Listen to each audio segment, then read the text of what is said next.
answer to Helen's question that you wanted your first step in the Middle East to be prudent. What do you mean by a prudent step? What do you have in mind? What I have in mind is I don't want to just send somebody charging off on a mission to counter Mr. Shevardnadze's trip to see Mubarak and others.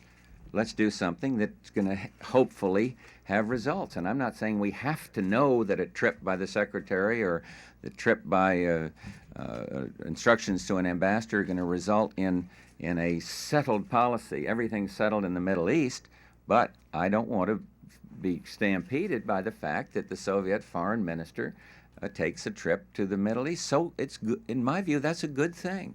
What role do you think Mr. Shevardnadze and the Soviets could and should be playing?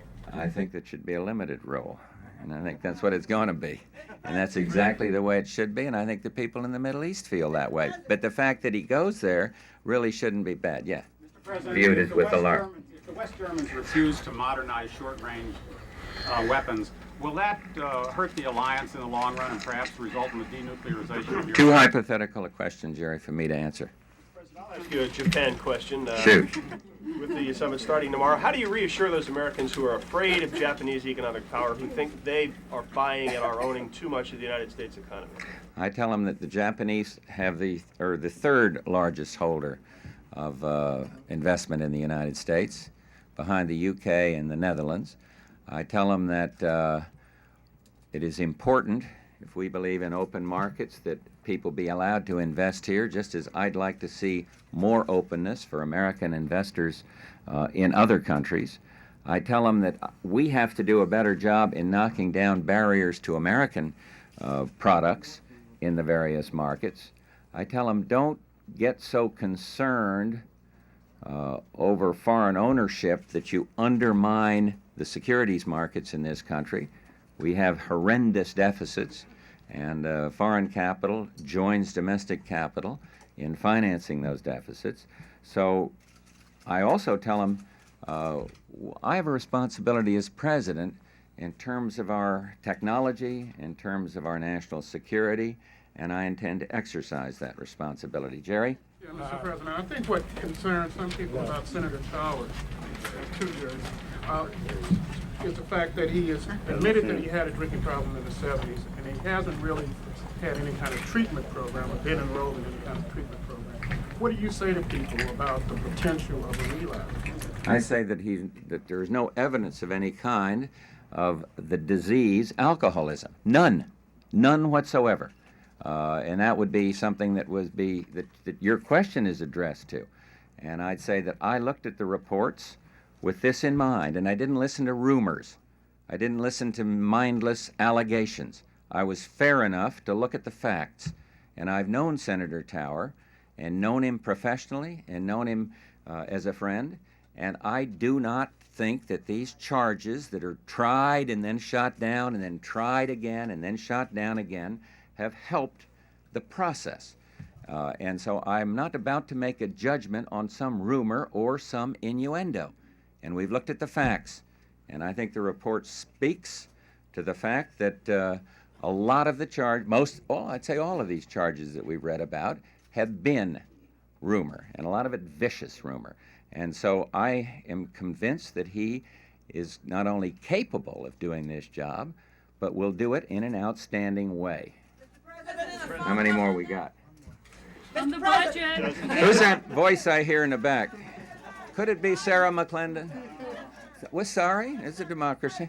I want to ask you about gun control all over the country. The parents and the people, now don't leave me, Sarah? All over the country, the parents now are going to City Hall about this. Cleveland, they just had a vote. Their polls are being taken. Mothers are up in arms about this.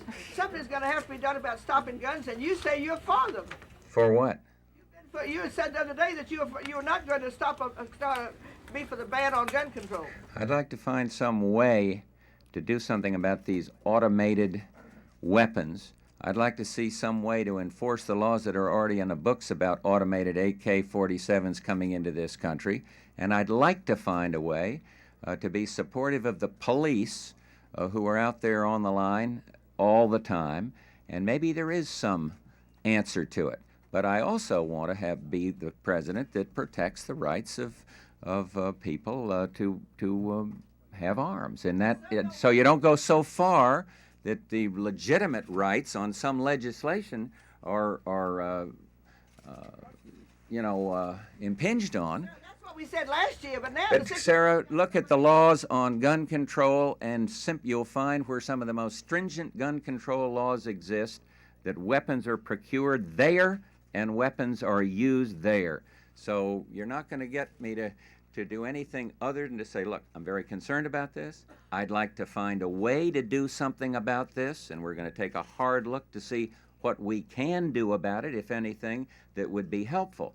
But whenever there is a crime involving a firearm, there are various groups, some of them quite persuasive in their logic, that think you can ban certain kinds of guns, and I am not in that mode. I am in the mode of being deeply concerned and would like to be a part of finding a national answer to this problem.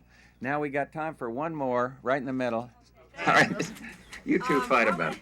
Speaking of rights, I want to ask you if it disturbs you at all that American booksellers were forced to take Mr. Rushdie's book, intimidated into taking Mr. Rushdie's book off the shelves, and if you've given any thought to some sort of federal protection to help them defend the... The answer is yes, and federal protection would be to enforce the laws that exist against people doing violence, and of course I'm concerned about that. Who wouldn't be? Yeah, Owen gets to follow up, and then I'm leaving. Budget question. I know there's an overwhelming... That Owen has got the last question, and I got the last word. Second last, sorry about that. I'm going to ask about Iran. My follow-up will be on the budget. Get out of there. You may ruin it for everybody, because what we're going to do then is stay with one question. I'm thinking very hard about this, and I know that there's... No? Go ahead. One question.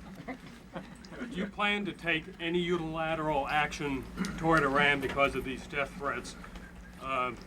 Since, as Karen mentioned, American booksellers have had to already, as a precaution, they claim, to remove books from their shelves. There is an American connection, and you've also been slow to speak out about.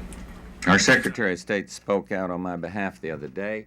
We're speaking out here today, and my view is that we are an open society. None of us like everything that's written, and but certainly people should have have protection of the law if they decide to go ahead and sell a book of this nature. That's the answer I'd give to it. And as to how the Iran factor, I've just laid down how I feel in terms of the, in this case, the imam exhorting people to go out and commit murder.